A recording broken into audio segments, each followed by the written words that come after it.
Agora sim. Boa tarde. Boa tarde. Eu estou aqui numa lan house, na Eu vila onde tô, eu moro, eu te então às vezes a perguntei. conexão não é muito boa. Ótimo. Então, primeiro de tudo, boa tarde. Obrigado por você ter aceito participar dessas conversas, né? Eu sei que você teve que sair de casa aí para uma lan house para a gente poder conversar, para você ter um bom sinal para a gente poder bater um papo, né? Eu queria saber primeiro de você como é que tá a sua situação aí nesse contexto de coronavírus. Está tudo bem? Você está protegida? Você está se protegendo para sair? Então, quando nós saímos, eu carrego a máscara, né? Usamos muito álcool em gel e aqui quase todos os lugares tem água e sabão na porta para lavar as mãos. E eu fico muito em casa, mas o meu esposo é pastor, ele sai mais. E também ele acaba recebendo mais visita em casa. Esse é o ponto um pouco ruim para a gente, mas nós cremos que estamos bem cuidados. E as pessoas estão respeitando nas ruas. Eu não sei qual é a orientação do governo aí para as pessoas. Se as pessoas precisarem sair de casa, que elas usem máscara, que elas lavem as mãos. Estão em isolamento ou vocês podem sair sem problemas, mas desde que Não, medidas não políticas. está em isolamento. Nós saímos, as pessoas, quase 99% dos lugares de comércio tem água e sabão na porta para você lavar as mãos. Né? Álcool em gel já nem tanto, até porque é um custo alto. Mas água e sabão, 99% dos lugares eles têm água e sabão na porta para você lavar as mãos. Muita gente usa máscaras, mas as fronteiras estão fechadas, mas não está tão rígido aqui não. Eu acabei de ler agora no jornal que o Quênia vai continuar com porteiras fechadas, as imigrações fechadas, toque de recolher, e também o índice lá está muito maior do que aqui, né? Você me ouve agora direitinho, não ouve? Agora estou ouvindo. Ah, ok. Então, só para a gente continuar, você está em Arusha, que é uma cidade Eu relativamente estou. grande, mais ao norte, né? Sim, é uma cidade, é a capital turística da Tanzânia. Eu já estou aqui há 7 anos. Certo. E as, as pessoas, as pessoas aí em Arusha, que não é nem Dodoma nem Dar es Salaam, que são as duas maiores cidades e as duas capitais, né? As pessoas estão levando a sério a questão da Covid-19, Uhum. estão se protegendo.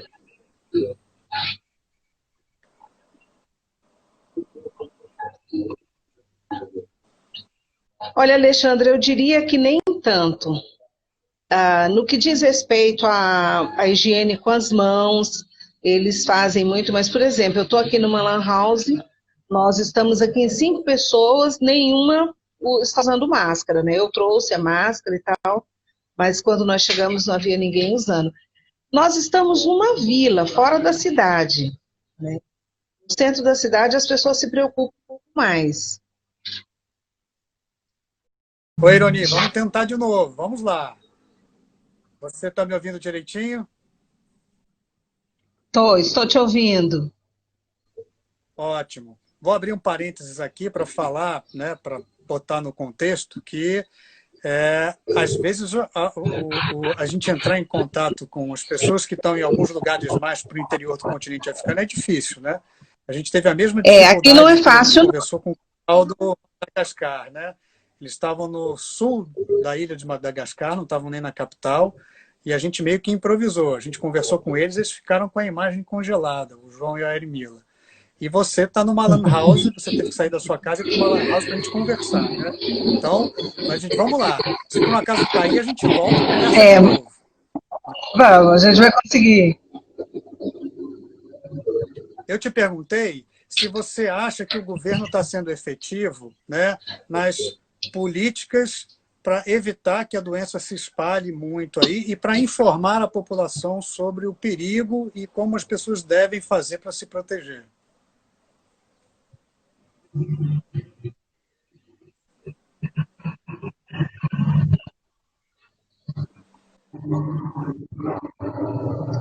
Alexandre, ele tem informado, ele tem usado os meios de comunicação com muito ênfase. Televisão, rádio, há carros de som nas ruas, informando a população da necessidade de se prevenir.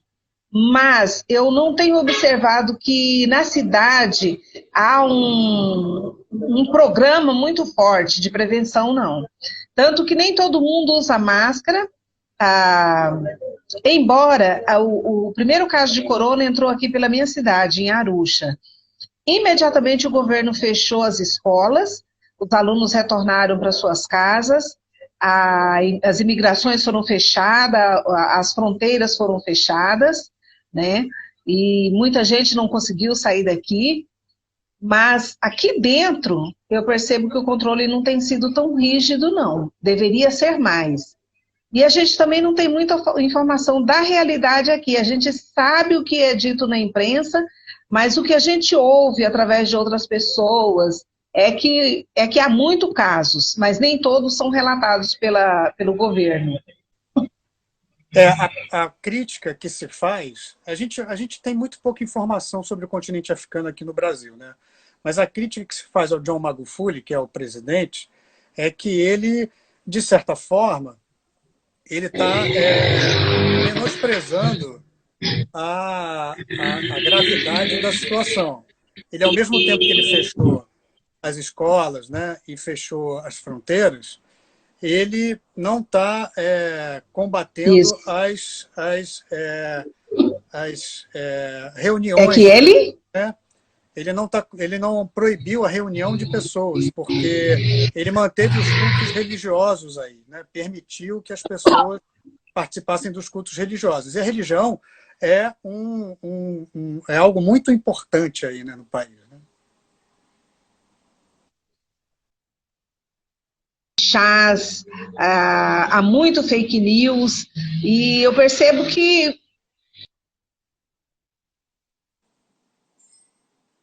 ele acredita que o país está livre devido às orações, é claro que Deus ajuda, não tenho dúvida sobre isso.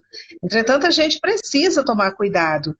E os cuidados aqui, eles não têm sido tão sérios como deveria ser, mas a situação aqui ainda é muito melhor do que no Brasil, até porque Tanzânia é um país muito menor do que o Brasil, entendeu? Mas as pessoas muita gente não tem dado a devida importância, não. Eu temo por isso. Por exemplo, eu sou uma pessoa do grupo de risco, eu tenho 62 anos, sou diabética, hipertensa, e muita gente vai nos visitar em casa, meu esposo é pastor, e eu fico preocupada, eu vejo que as pessoas chegam desprovidas de máscaras, embora a gente orienta a lavar as mãos, tem água, tem sabão do lado de fora, mas... a preocupação não é tão grande como deveria ser. O Quênia está mais preocupado. O Quênia tem se prevenido mais.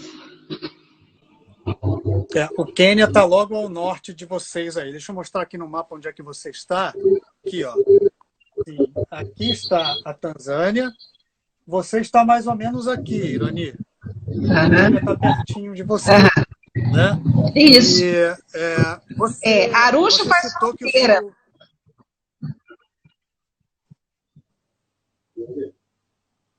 Como? Pode falar.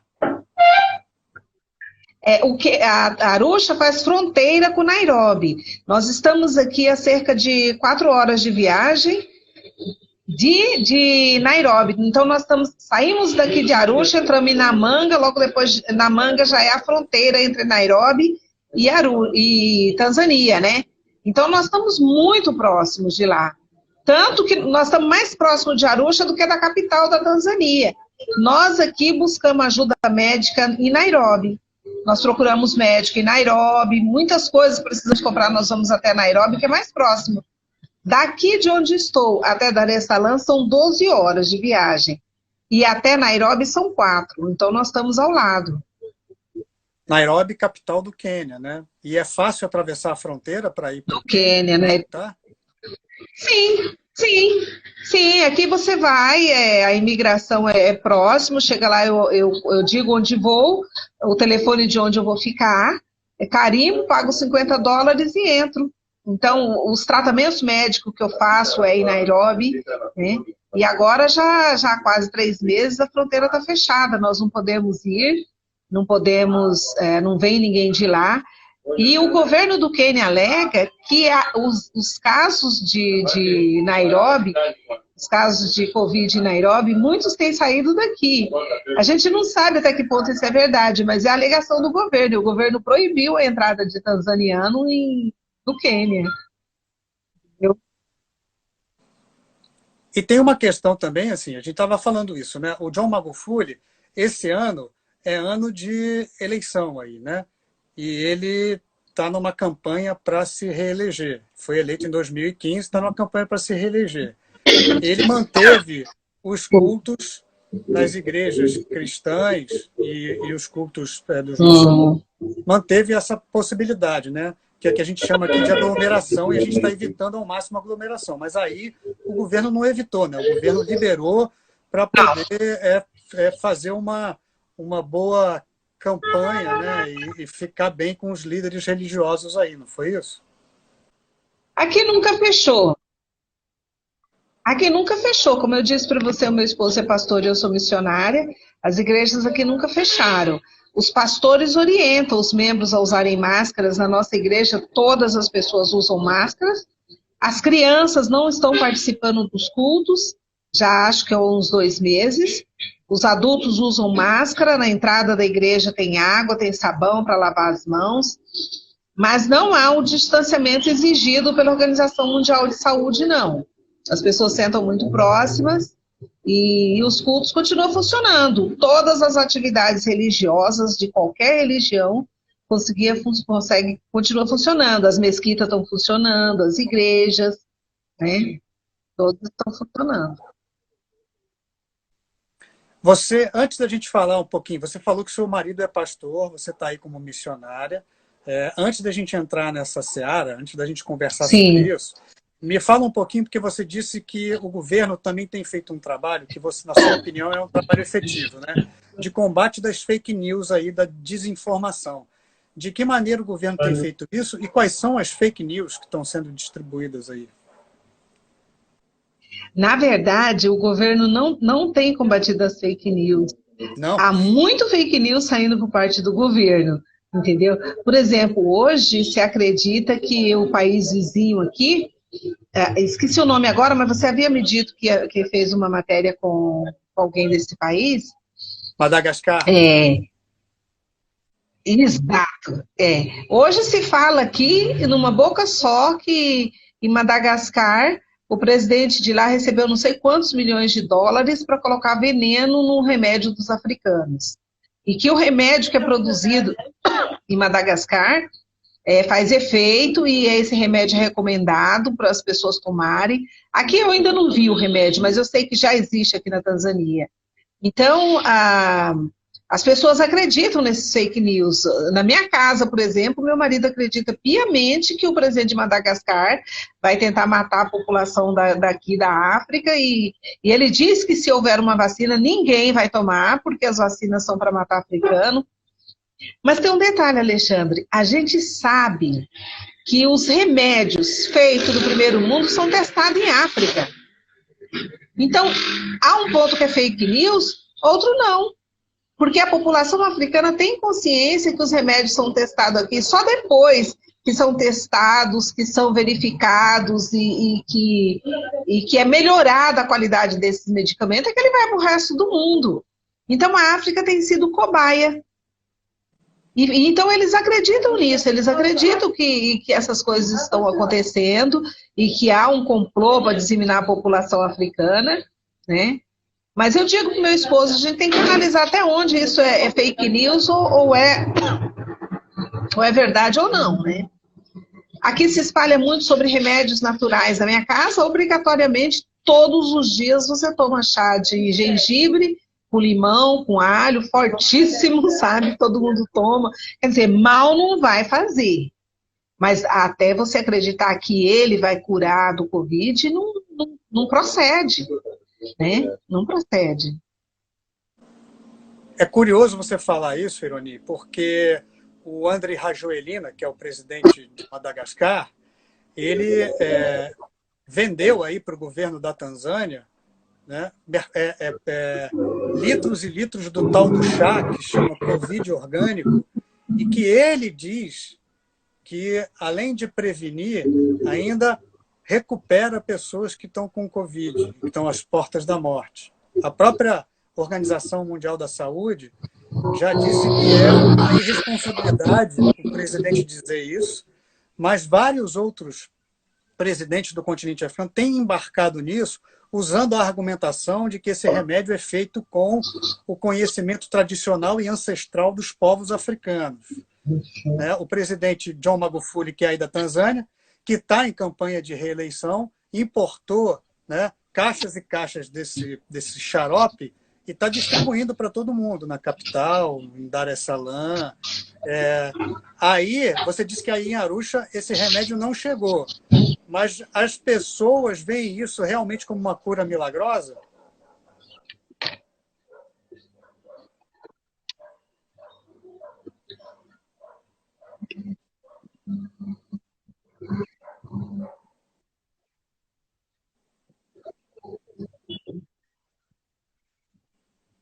Vem sim.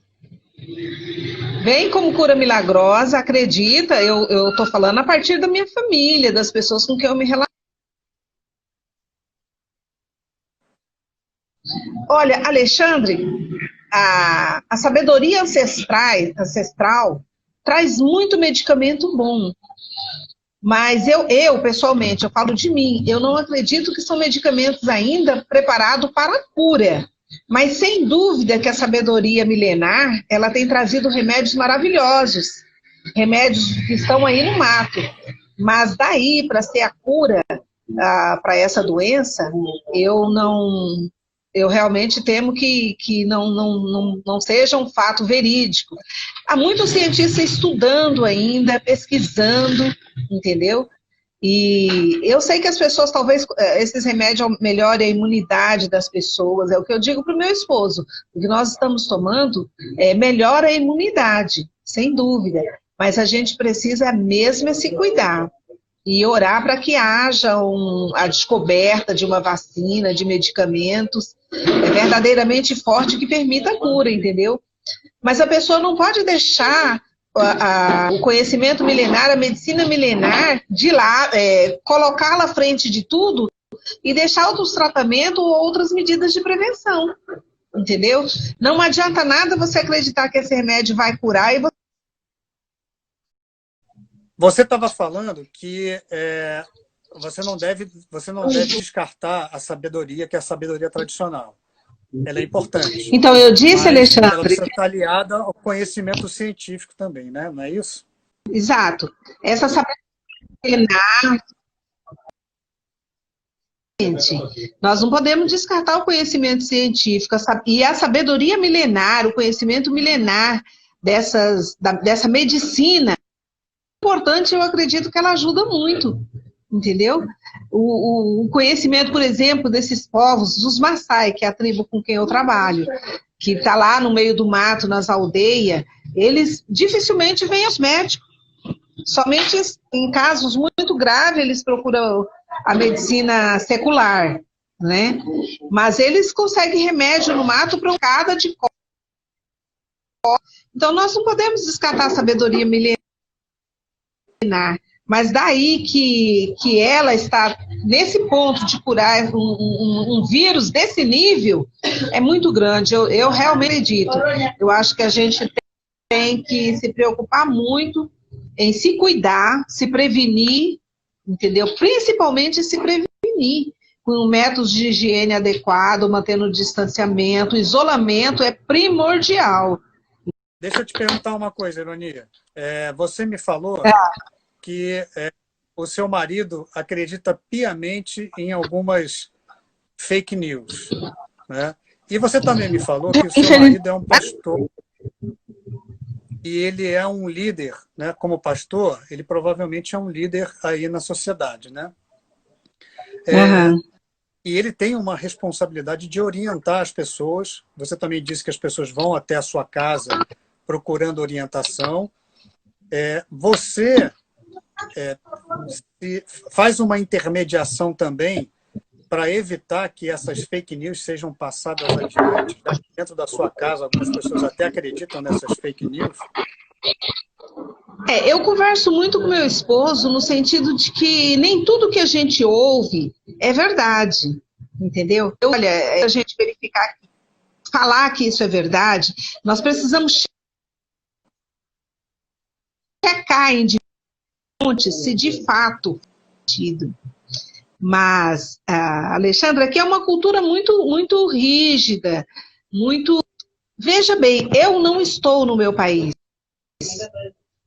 Eu não conheço verdadeiramente o povo dele. Quem conhece é ele, entendeu? Por mais que diga que isso pode não ser verdade, a verdade deles é outra, entendeu?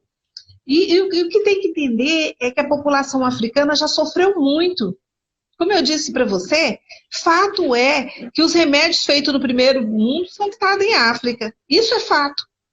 Como é que você vai dizer a esse povo que alguém realmente não está planejando matá-lo, se eles sabem que esses remédios são testados aqui, e alguns com consequências graves, entendeu?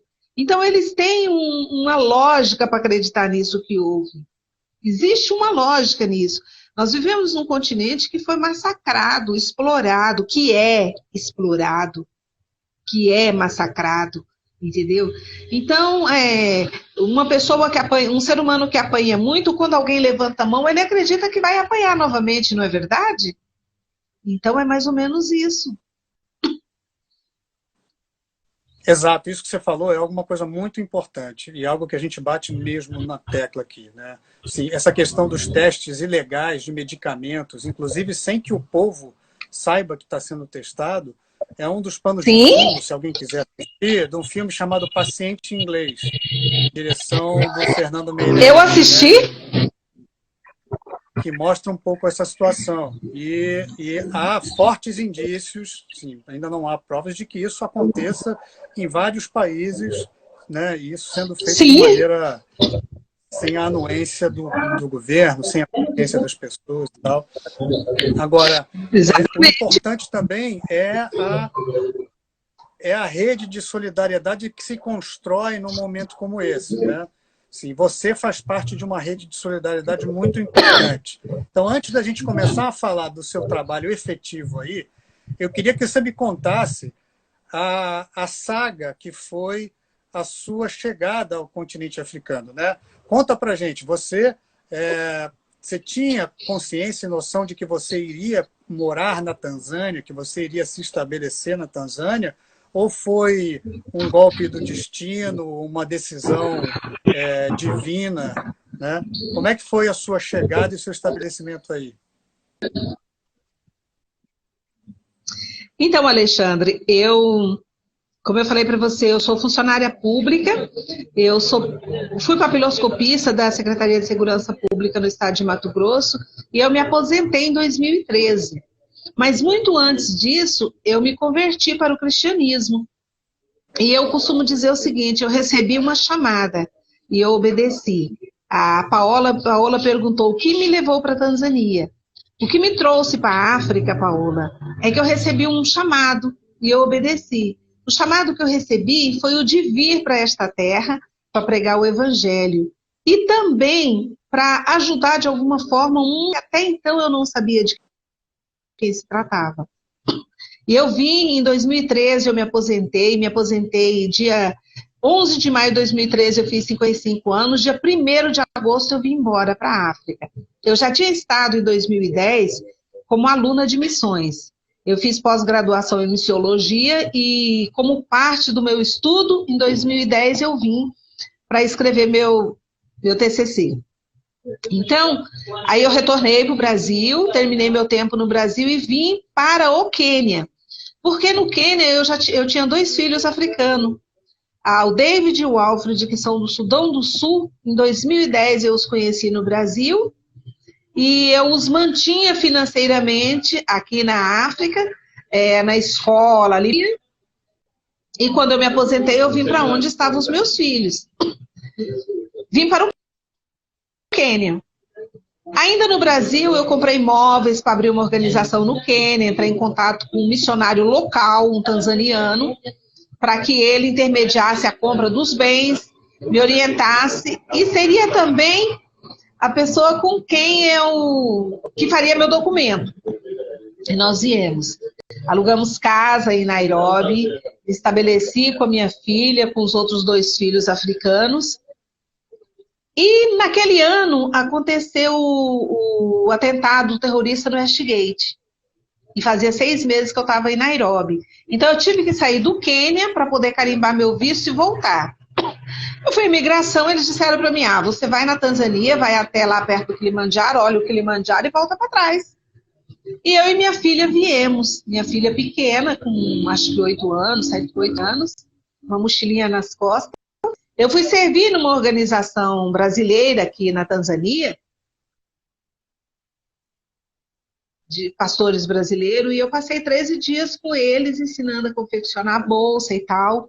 E eu fui retornar para Nairobi, do Quênia. Quando eu cheguei na imigração, eu não pude entrar no Quênia. O pessoal da imigração disse para mim, olha, se você deu entrada no seu visto, aí eu tinha pago $5.000 para o rapaz providenciar a documentação e tudo, né? E o pessoal na imigração, se você entra em contato com ele, ele vai dar o número do protocolo e a gente carimba, você entra. Quando eu liguei para o dito cujo não tinha nada, ele disse para mim, se você não conseguiu retornar para o Quênia, não retorna porque eu nunca dei entrada no seu documento. E aí eu perdi os $5.000, os móveis da casa, voltei para trás, eu e minha filha com a mochilinha nas costas, voltamos para a base onde estávamos, que é do pastor Osnei e da pastora Milena, e eles nos receberam, e ali eu fiquei 9 meses. Olha, foi uma bênção de Deus, porque nós tínhamos para onde voltar, e a gente voltou e eles nos receberam com muito amor, a minha filha, e ali nós ficamos estabelecidos. E eu não pude trazer absolutamente nada do Quênia, eu perdi tudo. Talvez dinheiro de escola, dinheiro do visto, e não pude retornar, eu fiquei ali na base durante 9 meses, e depois de 9 meses eu tive a direção para sair dali e vir para a cidade para começar um trabalho, entendeu? Então eu não escolhi, eu digo assim, que eu não escolhi a Tanzânia, Deus escolheu, mas Ele fez um mover na minha vida, entendeu? E hoje eu costumo dizer o seguinte, quando essa tempestade aconteceu, que nós perdemos, não pudemos voltar para o Quênia, não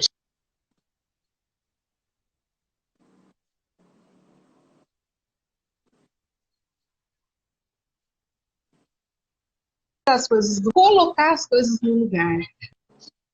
Porque hoje eu estou aqui onde o Senhor quer que eu esteja, no centro da vontade dEle. Entendeu? Nós temos um projeto lindo aqui em Arusha, eu me casei, tenho outros filhos da Tanzânia, e minha vida hoje é aqui. Não era o Quênia, era aqui. Deus escreve certo por linhas tortas, não é esse o ditado? Não tenha dúvida. Naquele primeiro momento, eu questionei tudo que eu tinha perdido, um investimento grande em 2013, foi um investimento muito grande. E eu questionei muito, por que tudo aquilo estava indo por água abaixo. Mas eu me estabeleci aqui. Hoje ainda eu estava deitada na rede da minha casa e pensando, eu perdi muito naquela época, mas Deus restaurou tudo. Hoje eu tenho uma casa, um esposo, nós estamos construindo um projeto, entendeu? Eu tô... Ai! A Devalize, linda, ela teve que daí. Então, mas a gente está fazendo um trabalho aqui que eu considero bom e eu amo esse lugar, Alexandre, eu amo. Eu preciso voltar porque a minha filha está no Brasil, mas é aqui que eu vou viver. Eu perguntei nesse caminho de muitas perdas, mas também muitos ganhos, Tô ouvindo um pouco melhor. entre você, nesse caminho, né, entre você sair de Nairobi, no Quênia, e estabelecer em Arusha, como é que foi a sua adaptação a uma nova realidade social, política em Arusha? E como é que a sua filha lidou com isso também? A Dandara tinha 8 anos, 8 para 9 anos, né? E como é que você fez para incluí-la também, né? Ela está em idade escolar, você precisou arrumar uma escola para ela. Como é que foi esse momento para você de adaptação?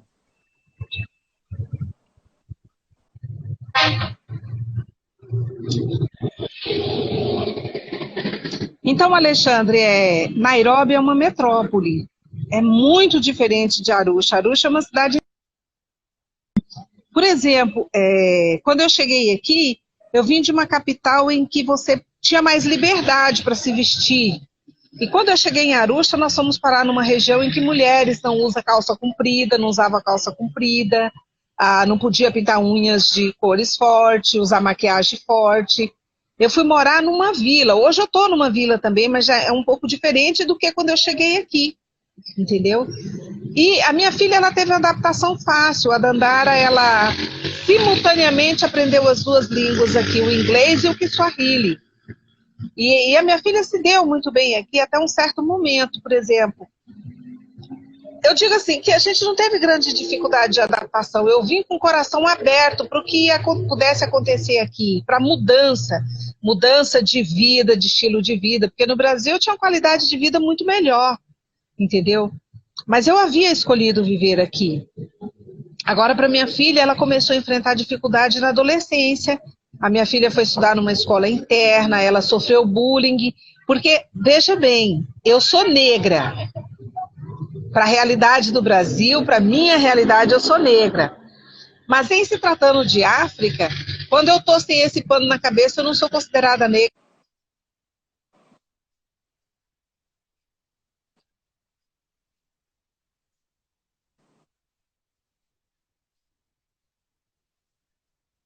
Na escola, eles acreditavam que eles deviam explorá-la, ela apanhou na escola, porque segundo eles, ela é branca, foi o branco que explorou o africano, então era justo que ela passasse por aquelas coisas.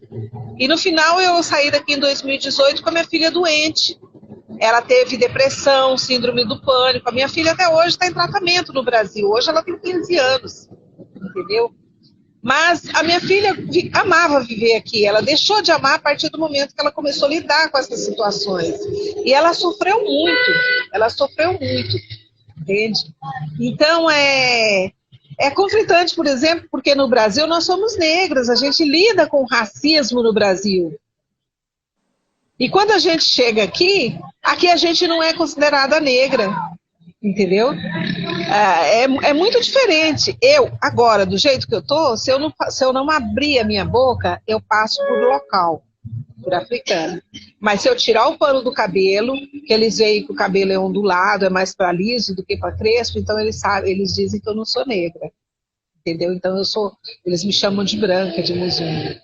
E a minha filha mais ainda, porque ela é muito mais clara. Então a gente teve que lidar com essa diferença, né? A diferença cultural no vestir, entendeu? As limitações, por exemplo, isso aqui é uma terra machista.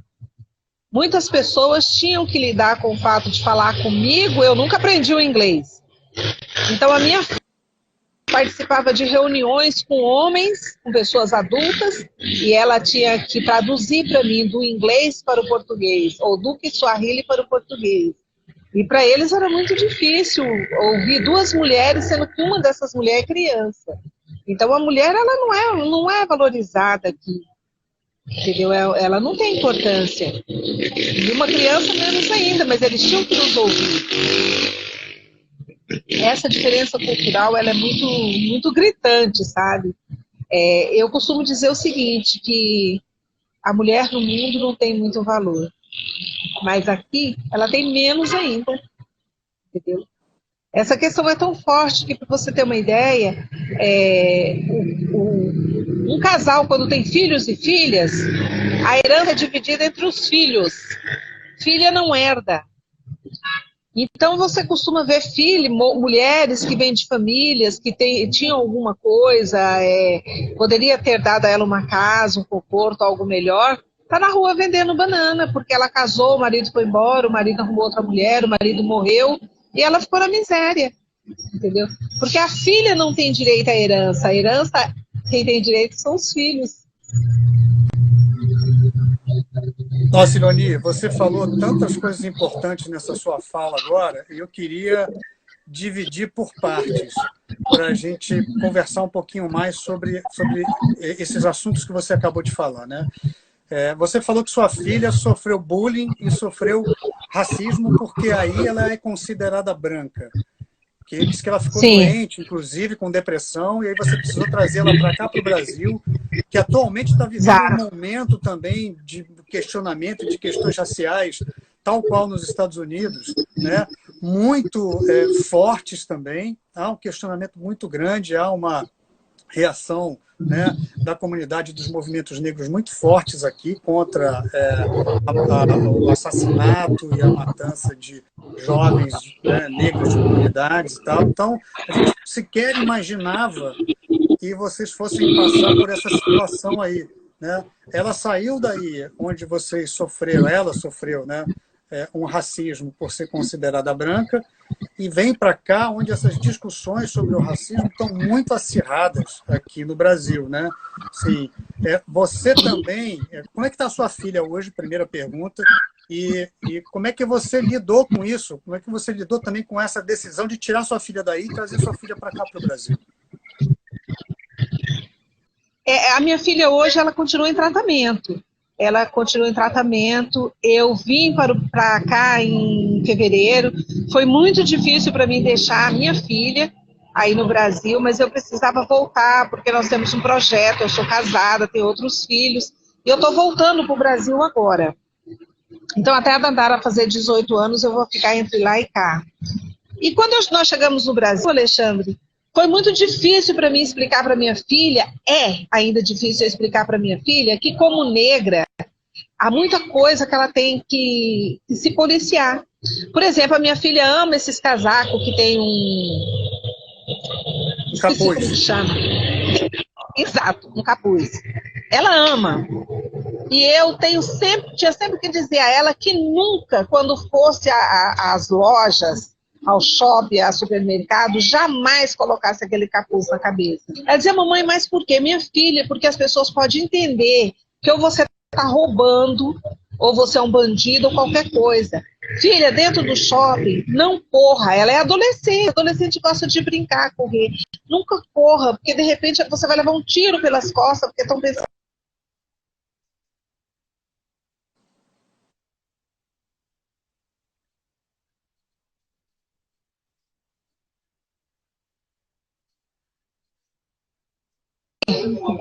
O segurança do supermercado não anda atrás de negro porque acha que você vai roubar. Ele pode andar atrás do branco achando que o branco vai roubar. Entendeu? E ela viveu aqui, ela foi educada aqui, ela cresceu aqui, onde ela tinha problemas por ter a pele clara, não por ser considerada negra. E de repente a gente vai para o Brasil, ela em plena adolescência, ela quer sair, ela quer se divertir, entendeu? E eu sempre falo para ela, minha filha, carregue sempre consigo carteira de identidade, cartão de crédito e dinheiro. Minha filha, não abra a bolsa. É muito dolorido falar isso, Alexandre. Falar para minha filha, você entrar dentro de uma loja, dentro de um lugar, não abra a bolsa. Se você está de casaco, não ande com as mãos dentro dos bolsos do casaco, porque as pessoas sempre vão pensar que você está fazendo alguma coisa errada. Olha, Alexandre, o racismo no Brasil é uma coisa muito forte, muito grave. É muito difícil, sabe?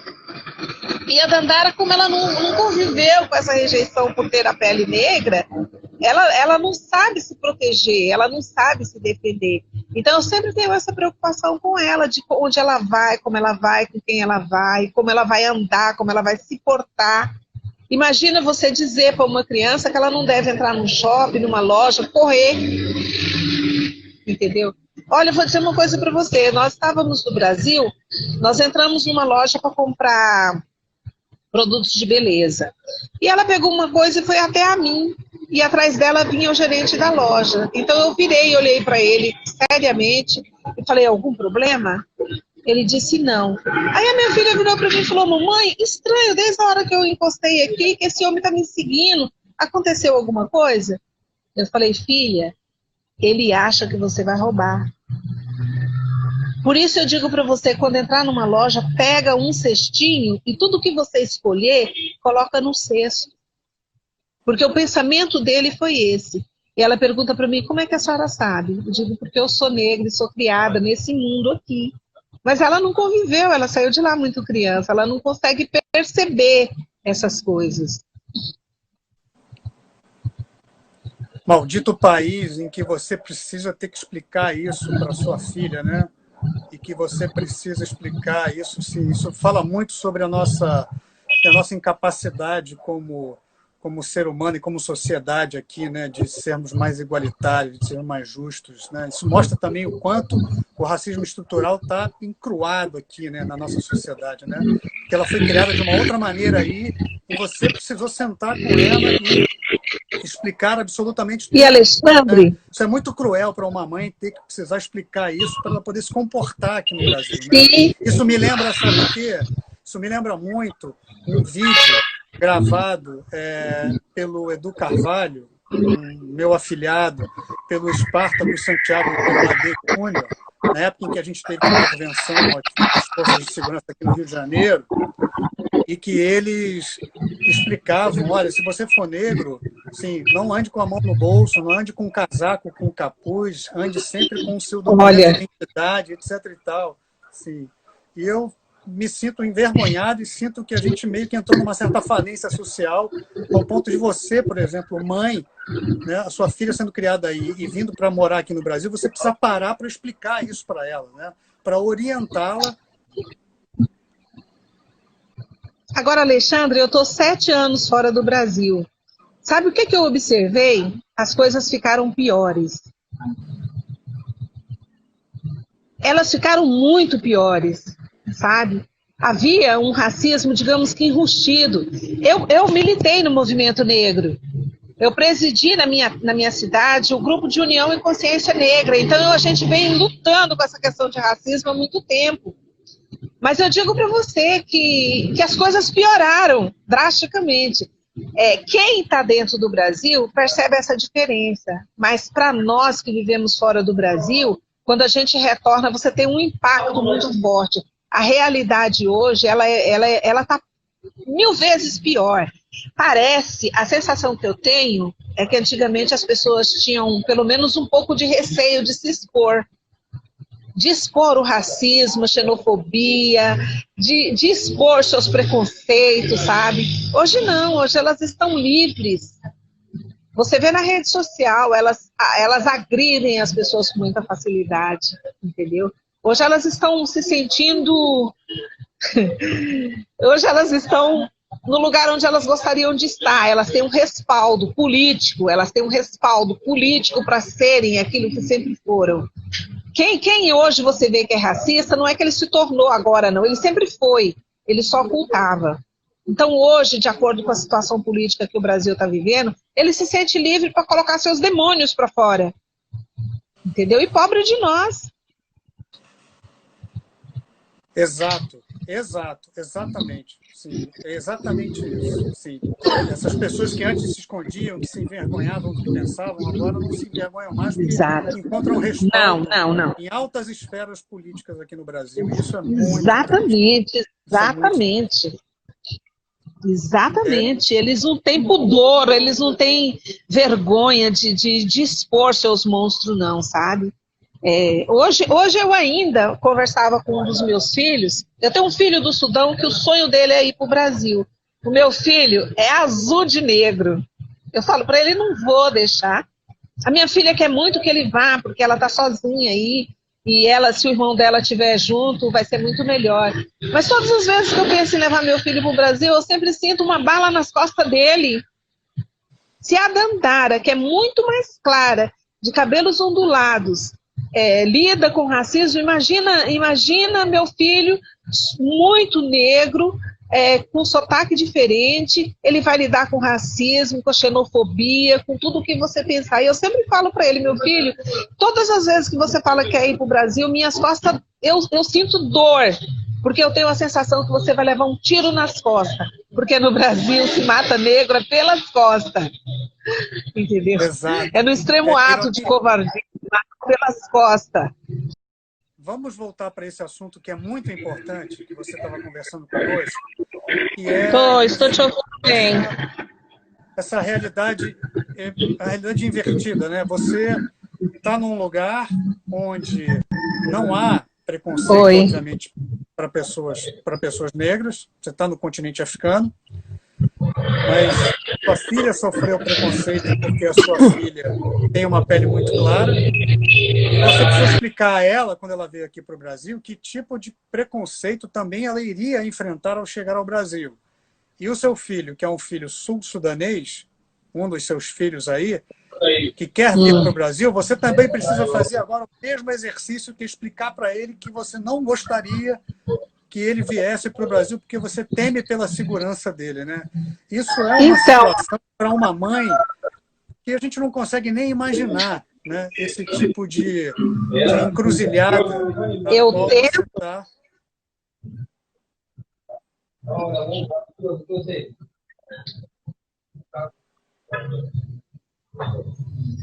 Então, para meu filho ir para o Brasil, eu teria que viver pelo menos um ano com ele aí, ensinando a ele como viver, como lidar com as situações. Mas eu não gostaria que ele fosse, eu não gostaria nem que a minha filha continuasse aí, sabe?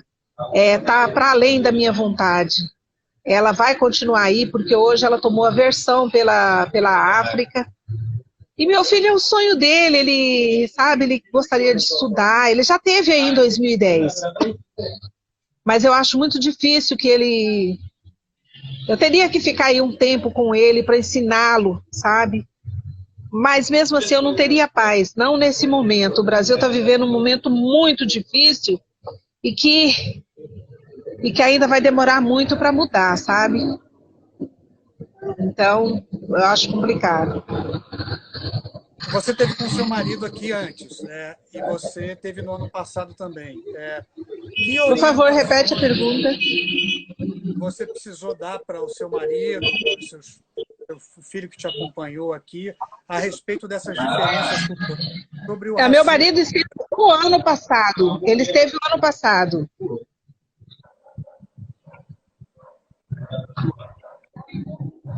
Então, o meu esposo,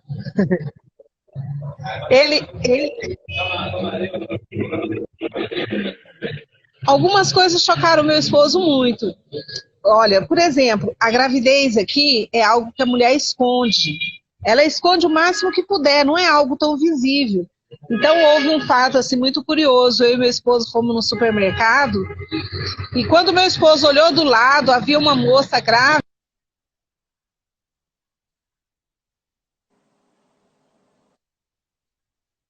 Assim, ele levou um susto e ele olhou para mim em desespero. Eu estava um pouco distante dele, eu fiquei observando a reação dele.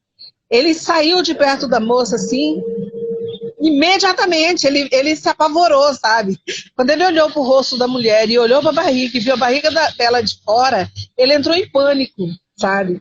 Meu esposo uma coisa interessante, por exemplo, aqui você não vê homossexuais na rua, você não vê mulheres de mini saia, você não vê mulheres de short curto, raramente você vê homens de bermuda. Então tudo isso para o meu marido foi um choque, porque ele não é acostumado a ver aqui. E foi muito difícil para ele lidar com essas coisas. E como é que você fez para orientá-lo e orientar seu filho sobre o que eles iriam encontrar no Brasil por causa dessa diferença tão grande cultural entre os dois países? O meu filho, ele esteve no Brasil na organização, na escola que eu estudei missões. Eu o conheci em 2010 nessa escola. Então ele não caminhou comigo, ele foi pela organização, esteve com a organização, então eu não convivi com ele assim. no dia a dia no Brasil. Não sei como ele lidou com isso, né? E na época ele tinha 10 anos de idade. Agora, meu esposo, eu tinha que explicar para ele, por exemplo, que até a forma de olhar para as pessoas, ele não pode encarar, porque isso você é uma forma preconceituosa, por exemplo, dele ficar olhando um homossexual andando na rua e aquilo ele ficar olhando, entendeu? Porque ele não é acostumado, aqui não se vê, Alexandre, não se vê. Eu estou aqui há 7 anos, eu nunca vi. Então imagina para uma pessoa que nasceu, cresceu e viveu aqui a vida inteira. Se para ele tem dificuldade de lidar com o fato de uma mulher usar calça comprida, você imagina mulheres usando mini saia, short curto, entendeu? É tudo muito diferente, porque nós não vivenciamos isso aqui. Mas ele não discriminava, né? Ele não discriminava, ele ficava, digamos que, constrangido. Ele ficava constrangido. Você estava explicando aí, é uma sociedade muito patriarcal, muito machista, né? As mulheres têm um código de conduta, têm um código de vestimenta que não podem sair desse código de vestimenta. Como é que você fez para você se adaptar aí? Eu me adaptei a eles, ao estilo de viver aqui, entendeu? Eu visto como africana, hoje, agora que eu uso calça comprida, que eu saio para alguns lugares de calça comprida, ainda assim meu marido não gosta muito, mas às vezes eu uso. Mas eu uso muita roupa africana aqui. Nessa questão de vestimenta, eu me adaptei bem, porque eu sou apaixonada pela cultura africana, pela roupa, pelos brincos, pelo jeito delas, entendeu? E isso para mim não foi problema. Para mim, problema foi lidar, por exemplo, com o fato de que os povos aqui, eles têm dificuldade de lidar com o horário. Se você marcar às 8 da manhã, a pessoa vai chegar às 9, 10 e está normal. Isso para mim é muito difícil lidar com isso. O fato de que as pessoas vão à sua casa, eles não avisam que vai, eles chegam de repente, às vezes chega e vai passar 2, 3 dias e você não está preparado para receber essa visita. Para receber por um período tão longo, mas é normal na cultura deles, entendeu? Essas coisas eu tive dificuldade em lidar. Ainda tenho dificuldade de lidar. Agora eu queria perguntar para você sobre o trabalho que você exerce aí. Você foi para aí, é um trabalho voluntário e um trabalho missionário. Você tinha comentado antes que você fez você se especializou, você estudou missiologia. Você pode explicar para a gente o que é missiologia e contar para nós que tipo de trabalho você exerce aí? Então, missiologia é um curso voltado para missões cristãs.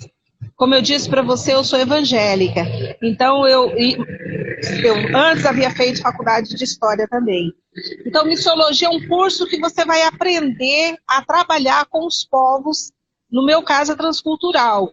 Então, eu aprendi a trabalhar com os povos dos países africanos, as dificuldades que eu iria encontrar, como me relacionar com eles, como me fazer ser aceita, porque sou eu que tenho que ser aceita por eles. Eles estão na terra deles, não é verdade? Então, sou eu que tenho que me adequar à vida deles, e não eles a minha. E esse curso, a gente faz uma especialização para aprender tudo sobre o local que você vai, tudo da forma teórica, porque quando você chega aqui, você leva um susto, entendeu? A prática, ela difere muito da teoria.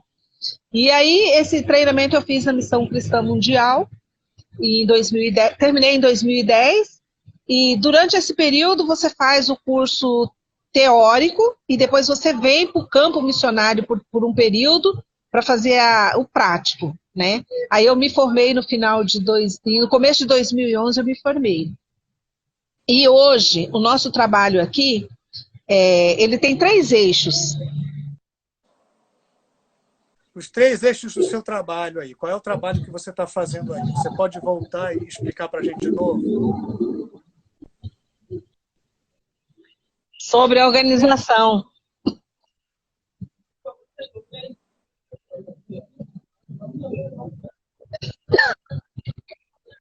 Então, nós temos uma casa, abrigo e escola para adolescentes e jovens em situação de risco. São meninas órfãs, vítimas de abuso sexual, possíveis vítimas de mutilação vaginal ou casamento precoce e de extrema pobreza. Elas vêm para a nossa organização e aqui elas estudam, o curso principal é corte e costura. Porque, veja bem, todas as 3 profissões mais desejadas pelas jovens aqui, pela ordem, é enfermeira, professora e costureira. Então, nós ensinamos corte e costura, inglês, a higiene pessoal. Muitos voluntários, a gente recebe voluntário, ele ensina o que ele puder, o que ele souber, ele ensina. E que possa gerar renda. Mas o principal é o corte e costura. Essas meninas, elas geralmente ficam 1 ano no projeto. No caso das órfãs, elas ficam até atingir a maioridade. Mas veja bem, há alguns anos eu vendi uma casa no Brasil e comecei a construir a nossa escola aqui. Agora ela está parada por falta de recurso. A maior parte dos nossos mantenedores são pessoas ligadas à igreja. E eu perdi muitos mantenedores nos últimos 2 anos, por questões políticas. E isso inviabilizou o projeto. Como no ano passado eu levei a minha filha para o Brasil, no meio do ano passado nós tivemos que fechar a escola, porque a casa que nós alugávamos, nós ficamos sem mantenedores, entregamos a casa, e eu acreditei que a gente conseguiria terminar a construção da nossa escola, e não foi possível. Eu perdi 80% dos meus mantenedores do projeto. Veja bem, as pessoas mantêm o projeto, porque eu sou aposentada. Então, a manutenção da minha família sou eu e meu esposo, nós mantemos a nossa família. E as pessoas ajudavam a manutenção do projeto. Então, esse é o projeto principal. Chama-se Niumba e a Bibi Sebastiana, Casa da Vovó Sebastiana. Toda roupa produzida no período que essas garotas estão estudando conosco, a maioria é roupas infantis e para adolescente. Essas roupas são doadas para as crianças dos vilarejos. A partir de outubro, a gente começa a viajar aos vilarejos, onde nós fazemos um almoço, e levamos essas doações de roupa, calçados, às vezes. Esse é o projeto Geração Samuel. É porque está próximo do Natal, né? Geralmente no fim do ano que os pais compram roupa nova para as crianças, então a gente começa a levar roupa para que no final do ano as crianças estejam tudo arrumadinho e os pais não tenham tanto gasto. E só para a gente abrir um parênteses, aí é um país majoritariamente cristão, né? 61% da população cristã. Só para a gente colocar. Então, o Natal é uma data importante, obviamente, né? Sim, é uma data importante e toda a família nessa época sai para comprar roupa para os filhos, calçados. Quando eu vou ao Brasil, eu trago muita doação de calçado, de calcinhas, principalmente lingerie para as meninas, porque muitas famílias são muito pobres, comprar uma lingerie não é prioridade, prioridade é comer, né? Então a gente traz calcinhas, chinelos havaiana. E o terceiro item do projeto é o cuidado com viúvas. Nós pedimos doações e compramos comida para as viúvas. Milho, óleo, feijão, açúcar, sabão. A gente faz uma cesta básica daquilo que eles precisam e nós levamos para as viúvas. Nós trabalhamos com a comunidade Maasai chamada Mapuyuni. A gente leva naquela aldeia, levamos também na nossa igreja. Nós atendemos cerca de 75, 80 viúvas por mês. E a questão das viúvas é uma questão muito importante, principalmente entre os Maasai, né? Você pode explicar um pouquinho para nós? Sim, a viúva é a mãe. A mãe, ela é de extrema importância na família. Por exemplo, se a menina tem mãe, mesmo que essa mãe seja muito velha, dificilmente um homem vai arrebentar a porta da casa, entrar e abusar da menina. Mas se ela tiver pai, o pai não está em casa, pode acontecer um abuso e acontece muito. Então a mãe é a protetora, a viúva, a idosa é a protetora, a pessoa que A pessoa idosa aqui é muito respeitada, sabe? Isso é uma outra coisa muito diferente do Brasil. O respeito aqui é muito grande. Eu sou chamada de mãe, onde quer que eu ande. Por exemplo, se eu estiver passando na rua, um jovem vai passar por mim e vai falar, chamou, mama. Ele vai dizer, benção, mãe. Porque é um respeito muito grande pela pessoa idosa. E no caso da viúva, quando o marido morre, ela fica sem a cobertura dela, entendeu? Sem aquele que vai prover. E ela fica totalmente abandonada, entendeu? E isso é muito difícil para as mulheres que vivem sozinhas. Então a gente ajuda essas mulheres a terem um mínimo de subsistência. Eu sou da Igreja Assembleia de Deus, Nova Aliança de Mato Grosso. Alguém perguntou? Foi a barra. Eu sou dessa igreja. Eu sou da Igreja Assembleia de Deus Nova Aliança de Rondonópolis, Mato Grosso. Então, esse cuidado com as viúvas é muito necessário, porque elas não têm alguém que possa cuidar dela. E os filhos, quando casam, aqui tem uma cultura muito interessante. Quem cuida da sogra é a nora, porque a filha, quando casa, ela vai embora, né? Então, quem cuida da sogra é a nora, quando a nora mora por perto. Mas a situação é tão difícil para prover o alimento para a própria família, imagina ainda ter que sustentar a sogra. Ou, às vezes, a viúva tem filhos. Como a cultura aqui, o homem pode ter várias esposas, então você imagina, a poligamia aqui é lei, ela é normal entre a maior parte da população, menos entre os cristãos. Quando um homem morre, ele deixa 3, 4 viúvas e muitos órfãos, entendeu? Então, o trabalho de vocês é de... Assim, tem 3 vertentes que são importantes. E tem um aspecto que você acabou de falar, que você citou, e eu queria que você falasse um pouquinho mais sobre isso, porque você falou que algumas meninas elas são recebidas no projeto porque elas sofrem mutilação genital feminina. E é uma questão, hoje, muito grande. Nas entrevistas anteriores, quando eu conversei com a Alzira no Senegal, a gente conversou com a Dina na Guiné-Bissau, esse assunto veio à tona, porque existem campanhas, né, para se acabar com essa prática, transformá-la em outra prática de ritual de passagem para as meninas. Né? E isso é um esforço aí no continente africano, aqui nas Américas, entre as populações indígenas, algumas delas, e na Ásia. É para também não ficar parecendo que a mutilação genital feminina só acontece no continente africano. Mas aí, na região, como é que vocês lidam, como é que vocês recebem essas meninas, Irani? Olha, é crime. Aqui na Tanzânia, a mutilação é crime.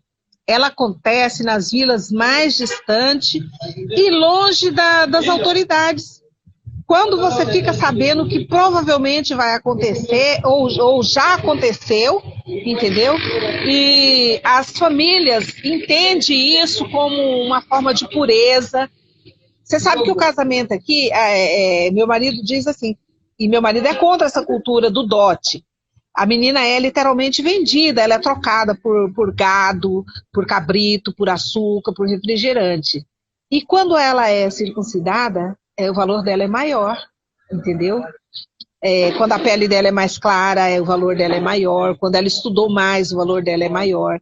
Então, segundo a cultura, a moça ela é virgem, ela é pura e o valor dela é maior. Meu esposo costuma dizer que nenhuma mulher que tenha mais de 45 anos por aqui, todas passaram pela mutilação. 90% passou pela mutilação. Entre as mais jovens, hoje é mais difícil. Isso acontece nas aldeias muito dentro do mato. E quando a gente descobre um caso desse, eu não intervenho, pessoal. Sabe? Nem posso. Geralmente é alguém ligado a nós, da igreja, que vai lá, que convida, faz uma proposta, fala, olha, ela vai estudar lá na cidade, vai morar com uma família branca, uma organização branca, vai estudar corte e costura, entendeu? No caso, por exemplo, do dote, a pessoa que vai negociar diz assim, você vai trocar sua filha por uma vaca e 2 cabritos? ela vai aprender corte e costura, ela vai ganhar muito dinheiro, ela vai poder comprar muitas vacas e cabrito para você. Então não compensa isso. E muitas famílias deixam as meninas virem, estudam, e elas se tornam excelentes profissionais, entende? E a maioria delas, principalmente essa que está em situação de risco, a gente doa uma máquina de costura. E aí ela toca a vida dela, porque trabalho é dinheiro, trabalho é dignidade. Trabalho é liberdade. Quando você tem o seu emprego, o seu dinheiro, você também tem liberdade. Até mesmo de escolher com quem você vai casar. Exato. E isso me faz lembrar também um papel proeminente que você, né, que os líderes religiosos aí têm. Né? Você falou, citou novamente seu marido é pastor aí, e seu marido é um líder comunitário, obviamente, porque está à frente de uma congregação religiosa. Né? Assim, qual é o papel que você enxerga em vocês aí para orientar, para falar e esclarecer sobre essas práticas que não são práticas vistas assim, na cultura, assim, tomando muito cuidado para você não bater de frente com a cultura local. Existem culturas que você precisa respeitar e tem que influenciar, tem que, aos poucos, você precisa convencê-los de que essa não é uma prática boa, né? Sem bater de frente. Como é que é a responsabilidade de vocês nesse trabalho de convencimento e nesse trabalho de sugestionar essas pessoas de que isso é uma prática condenada, né? Inclusive em termos de saúde, né? Meu esposo é cristão há muitos anos, é um homem muito pacato, tranquilo, e ele é conhecido aqui como pai ou avô. A primeira geração chama meu marido de baba, que é pai. A segunda geração chama meu esposo de babo, que é avô. E ele é muito respeitado. E ele é procurado justamente por isso, pela orientação que ele pode dar. No tocante ao casamento, ao dote, é muito difícil você discutir isso. Muitas vezes o meu marido intermedia casamento e ele procura não sacrificar o jovem. Mesmo que haja o pagamento do dote, a função dele é negociar para que isso seja o mínimo possível. E dentro de muito respeito em relação à moça. Essa cultura é difícil você tirar, porque ela é milenar, entendeu? Mas ele sempre orienta, meu esposo orienta casais em conflito, por exemplo. A violência contra a mulher existe em todo lugar. Então, o meu esposo orienta casais, esposos, maridos que podem agir com violência, ele está sempre orientando. Ele tem essa facilidade de diálogo e o respeito. Ele é respeitado, é um ancião, ele tem 66 anos e debaixo da cobertura do meu esposo são cerca de 40 igrejas. Mas essas 40 igrejas são igrejas muito pobres, entendeu? A visão pastoral aqui, Alexandra, é muito diferente do Brasil. No Brasil, eu posso dizer para você que os pastores vivem com certa tranquilidade e alguns com muita tranquilidade. Exato. Não é o que ocorre aqui. Aqui, a oferta e dízimo é milho, é ovo, galinha, quando muito, R$100 por fim de semana numa igreja onde tem 3 pastores, que é o caso da nossa igreja. Então, o pastor ele não depende da igreja para viver. O meu marido planta roça. Ele planta a roça de milho, de feijão e de girassol para fazer óleo. Uma parte dessa roça ele tira para nossa manutenção, uma parte é vendida para ajudar na educação de nossos filhos e ainda nós deixamos uma parte para doação. Porque na nossa casa, quase todos os dias tem famílias buscando ajuda. Em tempos de fome, elas correm, elas vão até lá pedir ajuda, então nós dividimos o milho, o feijão, ao longo do ano, com famílias, ajudamos um pouco cada um, entendeu? E ele é um líder nessas igrejas, ele é o paizão, entendeu? A pessoa que Meu marido nunca discute, ele é de uma calma muito grande, de um carinho muito grande com as pessoas. E ele, na medida do possível, ele tenta lidar com essa coisa cultural. Mas é difícil, por exemplo, o dote é praticamente impossível. Geralmente tem que pagar. Agora, uma família pode exigir aí 5 vacas, 20 cabrito, não sei quanto de açúcar, e às vezes o rapaz não tem condição disso. Então meu marido vai lá negociar para que o rapaz não seja explorado, para que o dote seja o mínimo possível.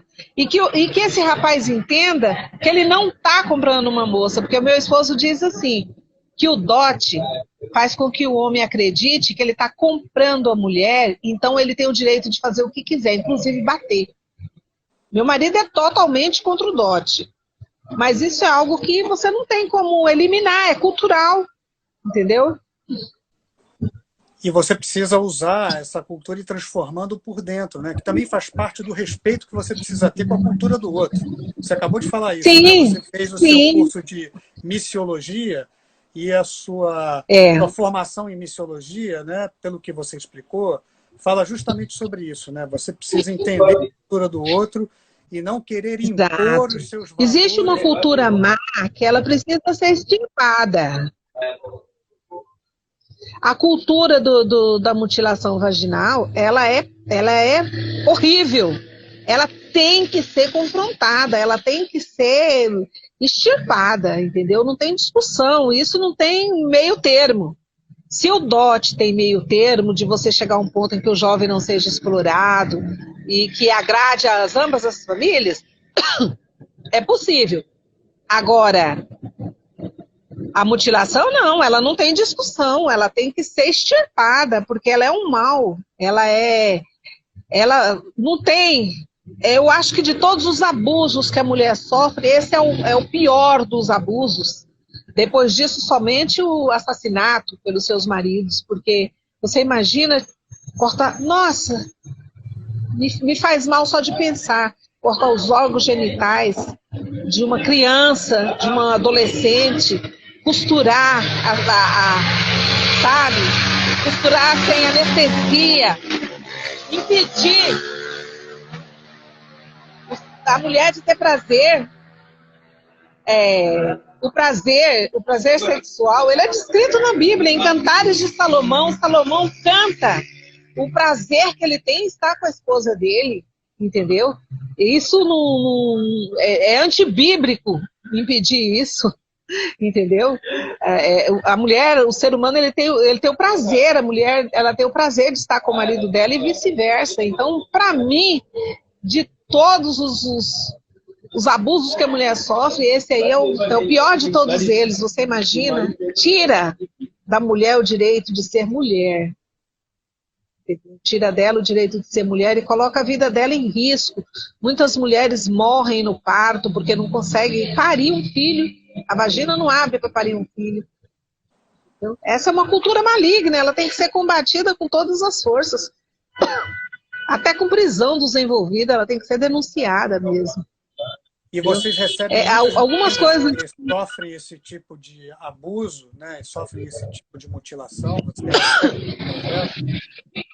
Nós recebemos poucas, porque a nossa região não é uma região propícia para isso. Morogoro, segundo eu sei, é uma região onde acontece mais.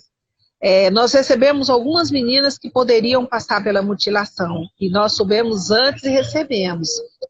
Recebemos meninas que iam passar por casamento. Nós recebemos uma moça, Alexandre, linda, uma modelo, uma Maasai, 1,86 m, perfeita. O noivo dela tinha 90 anos. É mesmo? E nós conseguimos resgatar essa menina antes do casamento. Ela viveu na nossa organização 2 anos e meio, ganhou uma máquina de costura e se estabeleceu. Não casou. Ana, a Maasai é uma das tribos que pratica. Tem outras tribos também, mas eu trabalho especificamente com a tribo Maasai. A tribo Maasai, que está bem no interiorzão, no meio do mato, são as que mais praticam. E vocês têm contato principalmente com os Maasai, né? Que vivem ali em Ngorongoro, né? Sim, as viúvas principalmente, né? A tribo que eu trabalho, porque são várias tribos Maasai, tem muitas organizações que trabalham com tribos Maasai. A tribo que eu trabalho é a que é uma tribo, eu consegui entrar nessa tribo, ele tem um pastor dessa tribo, e ele que nos introduziu Aquele vídeo que você viu, gravado pela Band, do programa O Mundo Segundo os Brasileiros, foi feito lá na aldeia Maasai. E a gente cuida dessas viúvas, mas eu recebo meninas de todas as tribos. As garotas que eu recebo, voltei para dentro que escureceu lá, são de várias tribos. A tribo do meu marido é a tribo Mero. Então eu recebo Maasai, Mero, muitas tribos.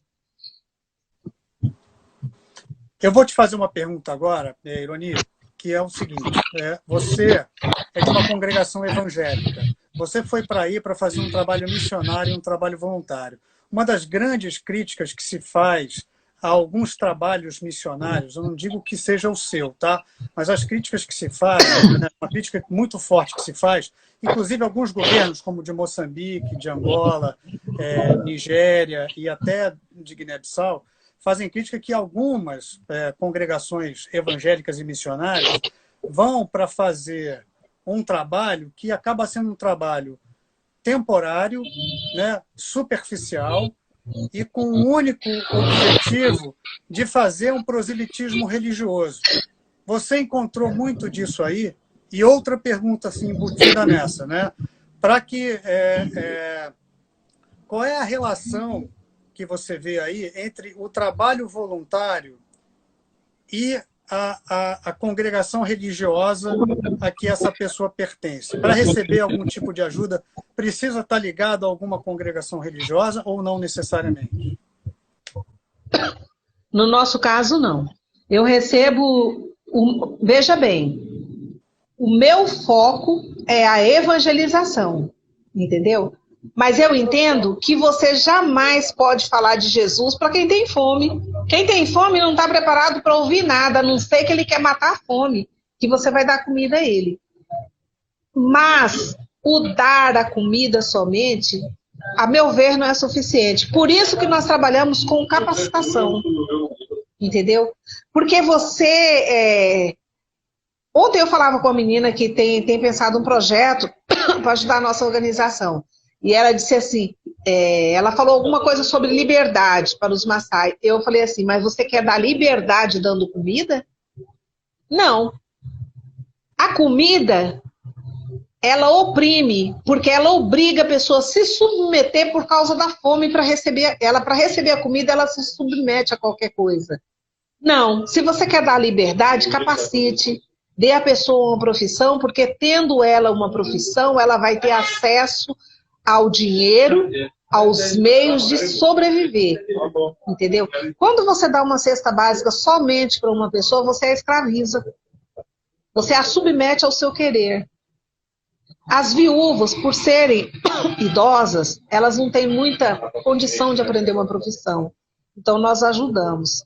Mas as outras pessoas, nós capacitamos. Ela precisa ter uma profissão. Nós não vamos passar a vida inteira ajudando, sustentando, dando comida. Ela tem que se sustentar. Ela precisa aprender uma profissão. Ela precisa ter independência. Independência se vem com trabalho, com dinheiro. Liberdade se vem dessa forma, entendeu? Então, nós não trabalhamos dessa forma. A nossa prioridade é ensinar uma profissão. E nós recebemos pessoas de todas as religiões. É claro que o foco principal nosso é o cristianismo. Não tenha dúvida. Eu sou cristã, eu sou missionária, eu sou evangélica, eu prego Jesus. Entendeu? Eu prego Jesus, mas ninguém é obrigado a aceitar. Você tem o livre-arbítrio de escolher. Coisa que eu agora quero voltar num assunto que você citou antes, né? Você citou que quando seu marido veio aqui no Brasil com você, ele ficou muito espantado ao ver casais do mesmo sexo na rua, né? Casais homossexuais. Como é que é a situação dos grupos LGBT e dos grupos feministas aí na Tanzânia? Eles são atuantes? Aí em Arusha você disse que não, né? Você já disse que aí não há, né, uma atuação. Mas você vê esses grupos como atuantes? Olha, eu não conheço. Eu não conheço. Eu soube, através da imprensa, de uma organização em Dar es Salaam que recebeu preservativos para serem distribuídos como medida de contenção de HIV, e eles também estavam oferecendo um curso de capacitação. E eu sei que a polícia entrou lá, fechou a organização e prendeu todo mundo e expulsou os estrangeiros. Isso eu soube através da imprensa. Eu não conheço movimentos aqui, porque é aquilo que eu disse para você, você não consegue perceber quem é. Porque no mundo inteiro há LGBTs aqui, mas eu nunca vi um, entendeu? É tão oculto, porque aqui é a pena de prisão que varia de 3 a 15 anos. Então os que existem, eles estão muito reclusos, eles não vão se expor, entendeu? E o movimento feminista, eu ouvi falar de organizações aqui, mais voltada para essa questão da mutilação vaginal e também para a proteção de meninas. Sabe que às vezes as palavras em português me fogem? Mas explica que a gente te ajuda. Como é que está a situação da sua organização hoje? Porque vocês provavelmente tiveram que fechar as portas por causa da orientação do governo, né? Da pandemia. Nós já havíamos fechado antes, o ano passado, no meio do ano, quando eu fui para o Brasil, e nós, como eu te disse, nós perdemos muito mantenedores e ficou inviável manter a organização. Então, nós fechamos no meio do ano passado. E hoje está fechado, vocês não estão atuando? Agora está fechado, nós precisamos terminar a construção da escola e o trabalho está focado nas viúvas. As viúvas continuam sendo atendidas, não é isso, Irani, que você estava falando? Sim, as viúvas continuam sendo atendidas. Todos os meses a gente leva a cesta básica para elas. Isso, as viúvas continuam sendo atendidas.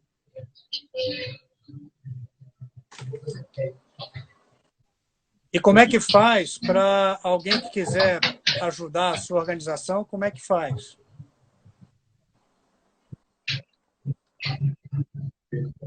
Então, nós temos, são contas, eu estou ligada a uma agência missionária chamada Kairos, as pessoas podem depositar na conta da agência da Kairos e elas enviam para a gente essa oferta. E eu tenho contas, e depois eu passo para você, você pode publicar se quiser o número das contas, né? A escola deve voltar a funcionar, eu acredito que esse ano não volta mais não, até por conta da pandemia. Mas a partir de janeiro temos que reabri-la. E o custo para cada garota é em torno de R$100. Irani, olha, eu quero agradecer demais, muito obrigado.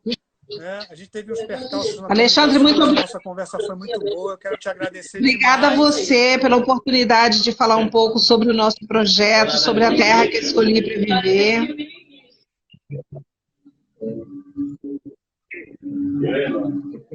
Obrigada ao pessoal que nos ouviu aí, pela paciência, porque é muito difícil Eu queria responder a Bianca, que ela fala assim, tenho dificuldade ainda em entender a associação entre a atitude humanitária... Obrigada, eu.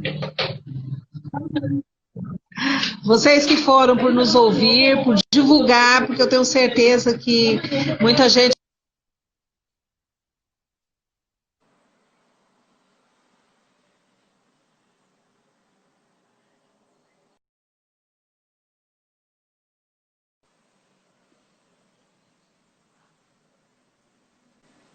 Bom, perdemos a Irani, né? Deixa eu ver se eu consigo só entrar com ela para a gente se despedir direito. Se não, eu quero já agradecer a vocês porque vocês estavam aqui, porque vocês acompanharam, porque vocês estão acompanhando esse projeto desde que a gente começou o projeto um mês atrás. Então, obrigado a todos vocês porque vocês estão aqui.